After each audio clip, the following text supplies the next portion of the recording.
ക്രിസ്തീയ സ്നേഹത്തിൻ്റെയും അനുകമ്പയുടെയും ആഴം മനസ്സിലാക്കി തരുന്ന ഒരു വീഡിയോ ഇപ്പോൾ സമൂഹ മാധ്യമങ്ങളിൽ തരംഗമാവുകയാണ്. ചെരുപ്പില്ലാതെയും ഷർട്ട് ധരിക്കാതെയും തെരുവിൽ കഴിയുന്ന ഒരാൾ ദേവാലയത്തിൽ പ്രവേശിച്ച് ഫാദർ അദേമീർ ഗ്രാമിലിക്കിനോട് യാചിക്കുന്നതായാണ് വീഡിയോയിൽ കാണുന്നത്. ബ്രസീലിലെ പാരാ സംസ്ഥാനത്തെ മറാബയിലെ കത്തീഡ്രലിലാണ് ഈ വികാരനിർഭരമായ സംഭവം.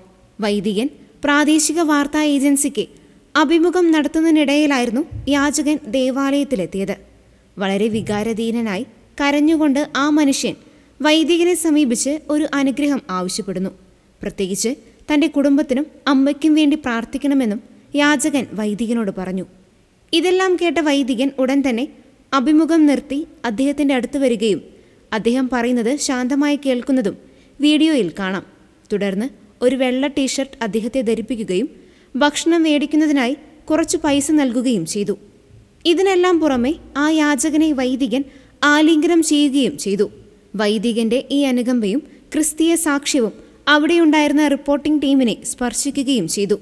പ്രാദേശിക വാർത്താ ഏജൻസി അധികൃതർ തന്നെയാണ് വീഡിയോ പകർത്തി സമൂഹ മാധ്യമത്തിൽ പങ്കുവച്ചതും. നിരവധി പേരാണ് നിമിഷ നേരം കൊണ്ട് ഈ വീഡിയോ കണ്ടത്.